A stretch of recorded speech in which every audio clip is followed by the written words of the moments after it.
So we stopped at this cool spot running into shore in Barkley Sound. This is a cool little pass right here up to the inlet, and we're still somewhat fairly remote actually. There's no road access out here, there's no people. Sadly, that COVID bullshit's still affecting people. I don't want to get into it, but I'm definitely not a fan. I do not support the way society's been reacting to this, for sure. But anyway, you gotta listen to this email I have right here. This is very interesting. There's so many emails since I launched that book, especially. There's so many emails flooding in; it's ridiculous. And again, I'll put the link to that book in the video description here if you haven't come across it and you're curious. And for all you people that have bought it, appreciate it. And make sure when you're done with that book, share it with someone. All right, share it with somebody, especially somebody who might be a little skeptical, or somebody who you know may have had an encounter and they're a little apprehensive about speaking to anybody about it. Make sure you pass that book around. All right. So, but on a side note, check this rock slide out. So we were fishing. There's a handful of us patrolling back and forth in the middle of nowhere off this rocky shore right here, and I was facing the bow of the boat as well as Sarah, and all of a sudden I didn't know what the sound was. It was horrendous sound they've never heard before. We spun around, and it was amazing. You should have seen all of the timber, all the trees, basically standing straight up and going bam, and this great big slide all the way to the ocean. It was freaking crazy. And so we just videotaped the aftermath here, but it was really something else to see. It was unreal.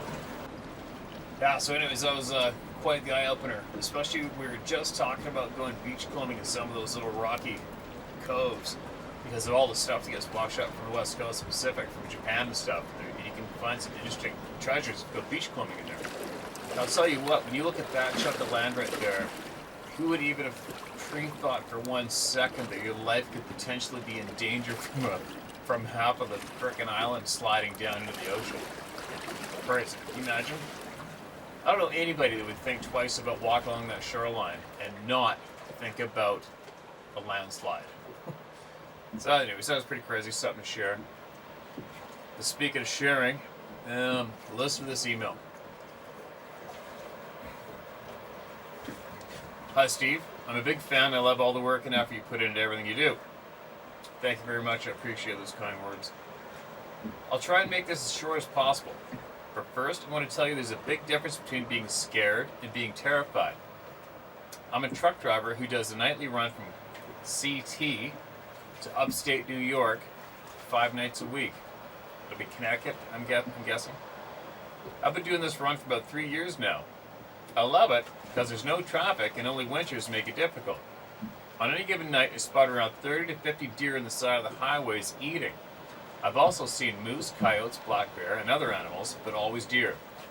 The story starts on one night driving about 1 a.m., a deer running out, and me exploding it at 70 miles per hour. I never stopped until I got to the truck stop where I met a driver coming in from Montreal to swap trailers. The deer did a lot of damage, but with bungee cords and zip ties, I made it back to Connecticut. I got a loaner truck and got back to running. 1 week later, with my truck being fixed, I'm rolling up the North Way on I-87 in New York. This time with LED super bright high beams on, because there's really never any other traffic. Just pitch black highway, no lights, etc. All of a sudden, in the same area of my recent deer strike, I see a deer about 100 yards running towards me on the side grass with something I thought was a black bear hot on its heels. The last second, the deer turns to cross the highway, and boom, I nail him broadside as the black figure turns for the wood line. I'm like, WTF. 2 deer in a week and a half. I just keep it to the floor, like last time, shaking my head, and the odds of this happening again. Well, I made it up to the back with the damaged truck again. My boss is like, you're a deer magnet.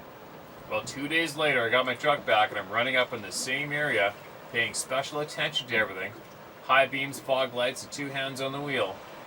I slow up in this area to about 60 miles per hour. Now in this certain area, it is pretty wide open with trees removed, and I really never saw a lot of deer in the area for some reason. Well, this night, about 2 a.m., as I'm driving, I noticed something near the edge of the median about 75 yards away. The bright lights lit it up, and I'm like glued to this giant figure. I can make it out, and I see it kind of lean a little, and the next thing, boom! Something hits my truck between the driver's door and the windshield where the door post is. Dirt and rocks fly all over across the hood and the windshield. That's when I knew exactly what it was, and it was pissed. It stood 9 to 10 feet tall, and the reflection of it was massive. I was terrified in an instant. I put the pedal to the floor as hard as I could. I was so shaken up, I just stared straight and went as fast as the rig would go. When I pulled into the truck stop where I met the other driver, I was still shaking. I could barely stand, and as I got out to see the damage and what had hit me, the door post was dented, and there were pieces of frozen ground splatted under the hood by the wipers. It was about 4 degrees outside, so this thing had to have incredible strength to scoop it up so easily. I went inside the truck stop, still shaking, and sat down in the restaurant. I'm a local there, so they always have my booth and coffee ready for me. When I sat down, the waitresses all came up to me and see if I was all right. I stumbled on my words and I said, yes. Why? She says, you're white as a ghost. You're shaking. Now, Steve, I'm 55 years old, an ex-boxer and boxing trainer, and I don't get scared easily, but this was more than that. I was terrified. My headlights gave me the perfect view, and I was as close as 25 yards as I went by him. Some old-timer in the restaurant turned and said, I bet you saw him at this certain area, and I was, yes, I said, the exact area. It's about a 5-mile stretch. He says that he knows they exist around there. A few people laughed and said, you just have seen a bear, that's all. Bullshit. I had that thing lit up like a Christmas tree. I know what it was. I finally settled down and began to think about all that's happening in the past few weeks. Then I remembered that that black bear was chasing a doe. As I remember it being on all fours, but it was the biggest bear I've seen as I'm a hunter myself. I think I might have pissed it off if it was chasing the deer I hit. But how, out of all the trucks that traveled through there at night, did it know it was me? Needless to say, I had to go back through that area, and I continued to do it with the hammer down. Then 2 nights later, I get home with my car at 4:30 a.m. and go into my house. Then I remembered, oh shit, I left my lunchbox in the car. I turned the light on and went back to my car, and there is this big rock by my driver's door. I know it was not there 3 minutes ago because I had to move it to get into my car. I picked it up and threw it to the side. It weighed about 15 pounds, and nobody would play a prank on me. I got that feeling I was being watched, and the hair stood on the back of my neck. I was like, this is it. It's going to come out of the darkness and kill me. There is a point a man gets when he gets past a terrified feeling. I said out loud, what the F do you want with me?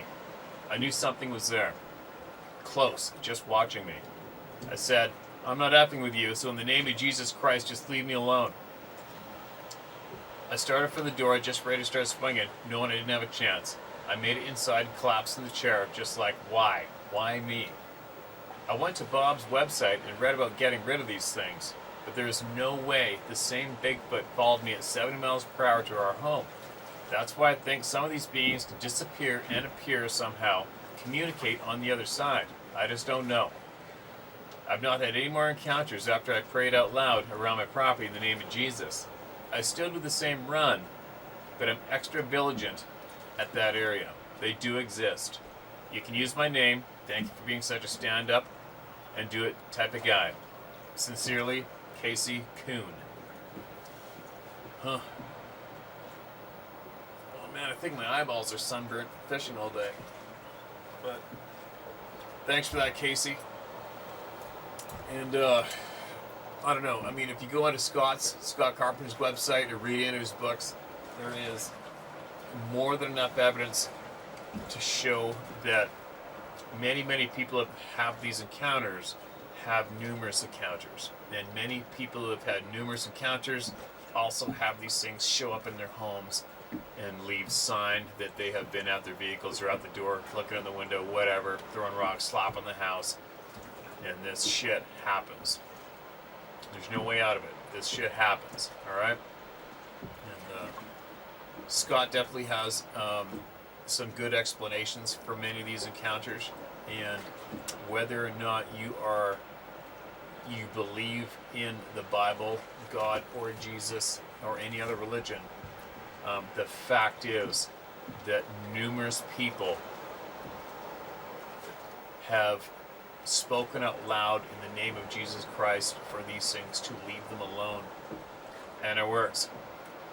So there you go, right? And there's no denying that that has happened numerous times. So when you hear about these episodes, these incidents, when that happens, obviously you're forced to look at the Nephilim side of the road, of the coin, of whatever, the Nephilim side, the Nephilim explanation. And it sure makes sense, right? I mean, it makes a lot of sense. Scott Carpenter swears by it, that is what these things are. Myself, I take in information from intelligent, honest people such as Scott, and I put it all into my database, and I try to make sense of it myself. And I'm not quite in the position yet where I can look all you in the eye and say, look, this is what it is. I'm just not. I have my own feelings. I'm 100% certain that just the typical Sasquatch being, there's a lot more out there than just that, alright? It's just the way it is. So, again, thank you, sir, for you emailing us and sharing with us your story. It helps me, it helps yourself, and it helps many other people, no doubt. And we need more people to keep emailing in, alright? We need more people to keep emailing us in their experiences so that we can take that knowledge from that experience to help us all make sense of this, so we can have a 100% honest answer for all of our curious questions when it comes to these topics. Alright? But anyway, I gotta get my butt moving. Obviously, you can see I'm in the middle of nowhere. I'm beat, exhausted. My eyeballs are sunburnt, I'm sure of it, because I didn't put my sunglasses on enough today while we're fishing. And we got a lot ahead of us what we gotta get done. So there you go. There is another one.